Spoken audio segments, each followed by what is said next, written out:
As global inflation intensifies, World Bank and the IMF advocate free trade.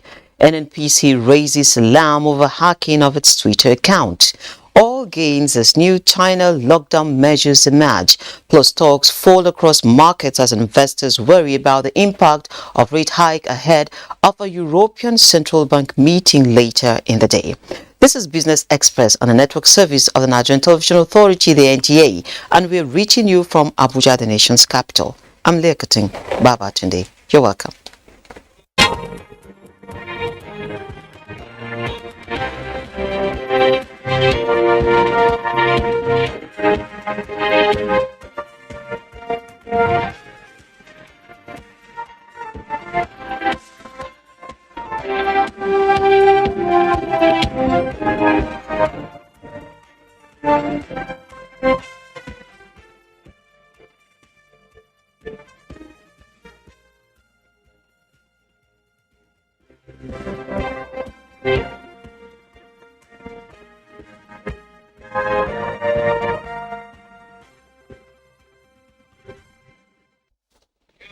We begin the program by informing you that the World Bank, in its latest Global Economic Prospect report, says Russian invasion of Ukraine has magnified the slowdown in the global economy, causing feeble growth and elevated inflation, a situation the bank describes as harmful for middle and low-income economies alike. The report is of the view that global growth is expected to slump from 5.7% in 2021 to 2.9% in 2022, significantly lower than 4.1% that was anticipated in January.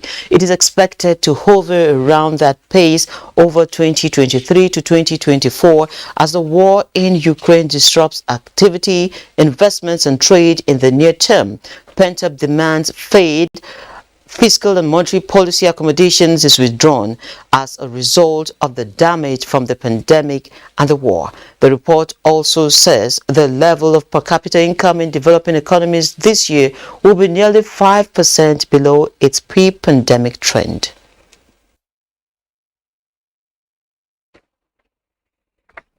The federal government's quest towards promoting innovation and entrepreneurship for growth and development through partnership with Israel is yielding results. This is evident at the completion of 6 months startup programs of over 50 innovators and researchers from Innovation Fellowship for aspiring inventors and researchers fair in Abuja. Musa Abubakar reports. For years now, Archie's dream has been to come up with a technology that will ease her stress of pounding ginger, which she uses to produce various products. Of course, after completion of 6-month innovation fellowship for aspiring inventors and researchers, her dream and that of other fellows is now a reality. The concept from my head and decided to help me automate this manual pounding machine, because we are trying to maintain the original taste using the mortar and pestle. This is one of our flagship products. It's called Solar One Lantern Idunu. It's made out of 70% electronic waste, and it delivers lightning and of course a mobile charging experience. The startup initiative by Nigeria and Israel is designed to attract aspiring inventors and researchers to develop technologies and solutions to make life easier for societal development. The goal is to take inventors and innovators that have an idea for a product that can solve a problem or a challenge that they see in their lives, and to bring it into creating a startup company, manufacturing a prototype of the product, pitching it to investors, and graduate the program with an actual product in their hand. Whatever comes out of any invention or innovation that is patentable, NOTAB will help you to patent your intellectual assets free of charge. The next step for these fellows is to pitch their prototypes to investors for commercialization and scaling, like Samson Okole, who just got $2.2 million to make soulless farm labs in Dubai. In Abuja, I am Musa Abubakar. The Nigerian National Petroleum Company NNPC Limited has raised alarm over the hacking of its official Twitter account, which was used to send an inappropriate message on June 8, 2022. This was made known in a public notice by NNPC and signed by its Group General Manager, Group Public Affairs Division, Garbadin Mohammed. Mohammed has, however, reassured the general public that it remains committed to always doing business in the most ethical manner, and noted that the breach has been successfully addressed and its Twitter handle successfully recovered. Oil prices held firm near 13-week highs on Thursday after China reported stronger than expected exports in May, although new Shanghai lockdown restrictions capped gains. Brent crude futures for August rose 35 cents or 0.3% to $123.93 a barrel at 0404 GMT, while U.S. West Texas Intermediate crude for July was $122.35 a barrel, up 24 cents or 0.2%. Both benchmarks closed Wednesday at their highest since March 8, matching levels seen in 2008. China's exports jumped 16.9% from a year earlier as easing COVID curbs allowed some factories to restart, the fastest growth since January this year, and more than double analysts' expectations for an 8% rise. Exports were up 3.9% in April. Let's take a trip to the global commodities markets.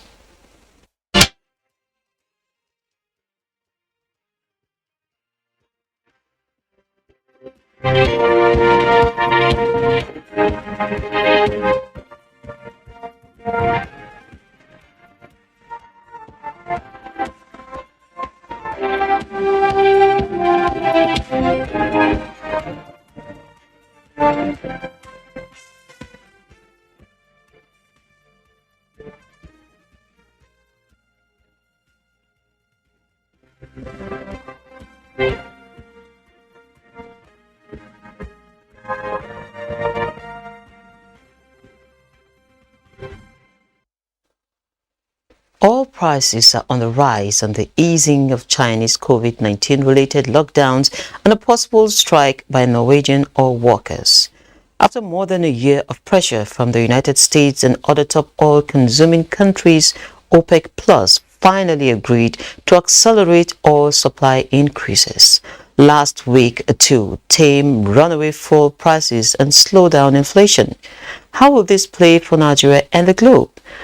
Our guest to discuss the energy situation is Billy Gillis-Harry, National President, Petroleum Products Retail Outlets Owners Association of Nigeria. Thank you for coming, Mr. Billy, Business Express this morning. Thank you, Susan. Good morning. Good morning, Nigeria. And so perhaps we start by you speaking to the issue of the fuel queues, and of course we understand is related to the disruptions in power supply. Well, it's difficult for us as private sector, operators to function efficiently, when the entire, value chain is not, programmed to work very, very efficiently, to say, because we are having fuel queues again now. It's simply because there is no product for us to supply to our retail outlets. So, and this takes us back all the time to the same circle, where supply of product becomes the issue. Obviously, if we have multiple sources of sourcing for petroleum products, if PMS is also sourced by us as the retail outlet owners, we should be held accountable if there is none. But in this case, NNPC is the only one that's importing, and we are not producing. Our refineries are not working. So clearly, it shows that something really needs to be done and ensure that we don't keep getting back to this same circle. Yeah. So crude oil prices now in the global market have peaked above $100. We are somehow back to the 2014 level, if I must say, where prices were quite high. And then we have subsidies in Nigeria. So basically, are we feeling the impact of this rise? Well, first of all, $100 in 2014 is not the $100 value for 2022. So yes, it's good for us to have this price. Don't forget we went as low as almost 40 something, almost zero. So that this has happened should give us some reprieve. But how will that impact on us as Nigerians? Obviously, if we make more sales at a higher price, we should be able to save money to make sure that our import bills are met, and we can be able to increase production in country. But that is not the case, because everything that we are doing seems only to go funding to import petroleum product. So even our crude oil swap that we're doing, we need to really get back to basics and check if this, the dynamics of this business model is working for us as a country. So $100 today, 100 plus is about $102 as of this morning, should have given us some level of, gain. But it cannot really impact, especially with the projected 4 trillion naira subsidy bill to pay. So there's just no way we can really see the benefit. And that is why we advocate, that we should go fully into deregulation. But of course, there's a change of baton already going on. As you can see, the political scene is very active. So much of the focus is now on politics. But in my opinion, we should always focus more on the economy, because we must be alive, we must feed, we must have production going on, we must try to move our country from a consumption country to a production country. That's the only time such increase in prices could impact positively on our economy. But as it is today, the gains we have will almost simultaneously go back to pay for subsidy bills. How do we rationalize this? Well, it's difficult for somebody like me, because I've been consistent in insisting that the regulation is the way to go. Our organization is very, very patriotic. We are focused on ensuring that our grassroots effect, as the last mile on the petroleum product distribution value chain is met, and encourages the growth of the economy very fastly too. So when we do our maths, we consistently come with that indicator that we need to deregulate. And instead of paying subsidy, we should, put this subsidy bill into some other infrastructural development, project, like ensuring that our rail systems are working more efficiently, that the gauges we're using are, not just single lanes. We should be able to have about 4 or 5, lanes of a railway that's running across the whole country, so that we can have more trains working, and then rail lines will not be attacked, by bandits, because it's just a single lane that's working there. We have need for in-country medical improvement. We don't need to be traveling overseas to have medical tourism. We need to make sure that our education is effective, is real-time, and is impactful in growing our technology knowledge and technology needs. So these are the things that we should, work out, for. But, we are private sector driven, and our focus is efficiency, profits. Government has its own focus built on sometimes on welfare values that it's difficult for us as private sector to explain how it works, because it's more important for me that the economy should be robust. If the economy is robust and you want to do some welfareist program and you want to be able to take money to take care of certain social needs, it becomes more easy. But in a situation where the economy is not given the best attention to grow, and then you're also still taking, we're going to bleed to death. So it means you agree with the World Bank's position that instead of paying subsidies, the funds should be channeled to something else that has to do with the welfare of the citizens. Well, the most vulnerable. That was to be honest to you, as a Nigerian, I stand very tall to say that I don't think that any of these international monetary agencies have helped Nigeria in any way. I mean, my simple economics tells me, that you should get advice for what is useful to you, part time. You cannot have a family where you have 5 mouths to feed, and then you are dependent on advice from another family that is milking you, from that resource. And so I really, without due respect, I think that Nigerians are smart enough to be able to look out for what we should be able to do and not to depend on so many these international monetary agencies giving us advice that has not helped us since 1919. Since from the Babangida years. Okay, but so while we're still at that, since we cannot actually function in isolation from this, from all these development partners, there's also a push by the Western nations to phase out Russian oil. Still, we're going to have some impact here, I believe, considering the fact that we are still having the bulk of our income coming from oil sources. So where do we find ourselves in the middle of this? Well, this is where Nigeria has to, come to the table with practical wisdom. First of all, we need to get our ass clear. We are dependent on oil. Every other, subject of diversification of the economy, as far as I know, as a businessman, is just lip service.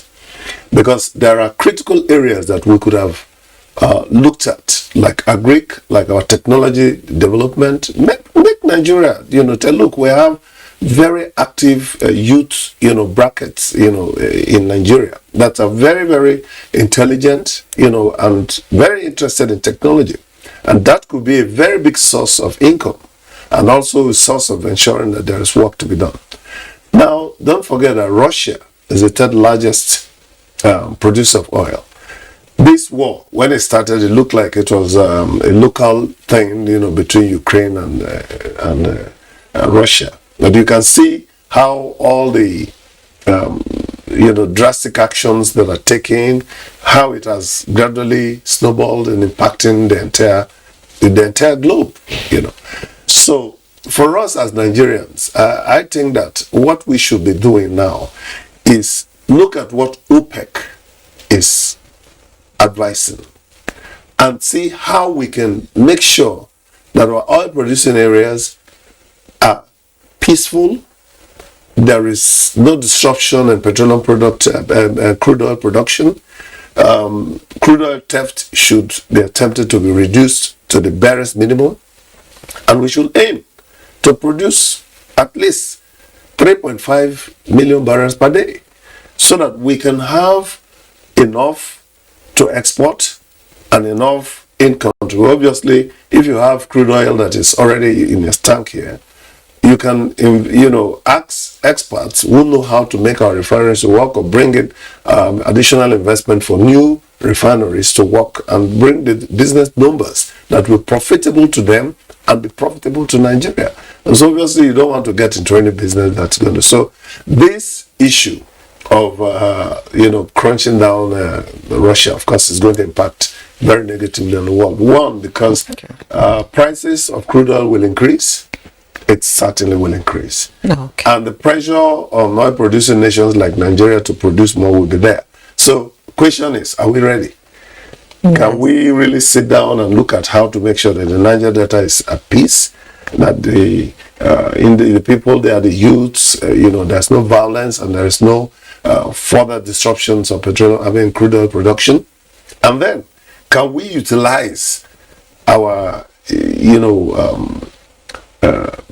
common business sense to be able to make our economy dependent on internally refined petroleum product instead of importing petroleum products from anywhere in the world? Okay, I must sincerely thank you, Billy Gillis Harris, for coming on the program. I'm told we don't have any much time again left for this conversation. Thank you for sharing your insights with us. Thank you so much. Okay, all right. So we move straight to Surviving COVID-19 series with the furniture maker Amara Chukwueze.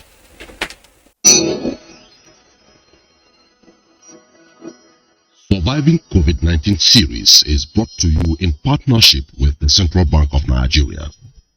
Honestly, Toby, everybody knows that things is not going well for now. After the lockdown and the time of COVID-19, things was not exactly normal. Amara Chukwu laments the impact of COVID-19 and other economic variables on furniture business in the country. Well, furniture business is just like those days. When the time comes, we say that they have a budget for the office to renew their office tables and chairs, and every furniture businessman or woman hope that definitely must fall into your hands when the budgets flow around. Furniture business these days is not working well. He has heard about the Central Bank of Nigeria's loans to small businesses, but he confesses that he thought it was a fluke. I will say that I didn't hear about that, but when things like that comes, majority of people don't believe whether it's true. Yes, everybody is looking for the opportunity because, if you look today, bank is not backing up for your business, government is not backing up for business, so anybody that finds such opportunity will embrace it. Yes, I will be happy if someone like me or people around here will testify that have become one of the beneficiaries on the loan. He believes that the difficulty brought about by COVID-19 and the impact of the Russia-Ukraine war will soon come to an end. But believing that all Nigeria believing in hope, believing in things will change, believing that life must be better. So that's why we are here today, and I still believing that life will be better.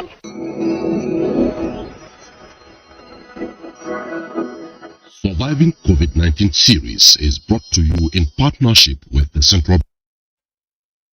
The federal government of Nigeria has signed a cooperation agreement with Qatar Charity, a Doha-based non-governmental organization, to carry out development and humanitarian projects in various parts of the country. The agreement is sequel to the permit issued to the organization by the Ministry of Budget and National Planning to operate in the country under the supervision of the Embassy of Qatar.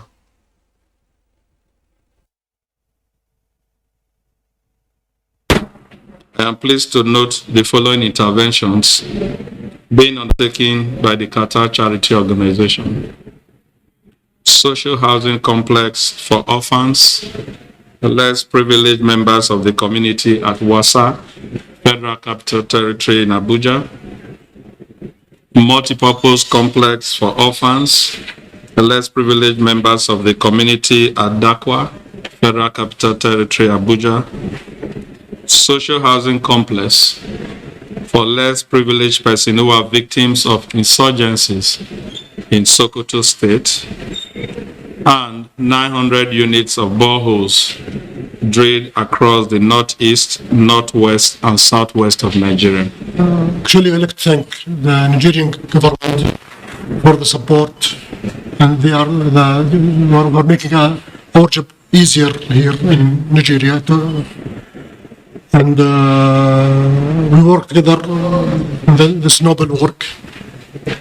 This agreement actually is going to help us to reach the common development goals.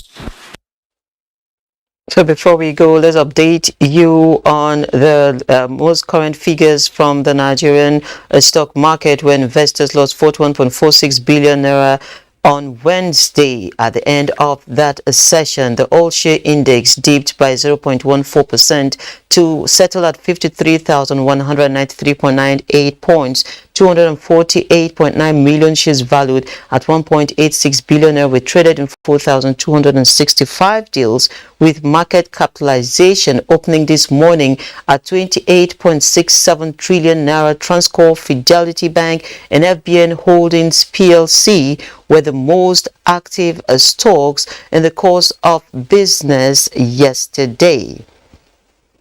Well, the global market, of course, is mixed this morning following key rate decisions. And on that note, we end this episode of the program. Don't forget, you can access all previous episodes on YouTube on the NTA's channel. We value your feedback, so keep them coming in, the questions, comments, and suggestions. Join us again Friday at 3 p.m. for another package. I'm Leah Katung, Babatunde, saying, God bless Nigeria.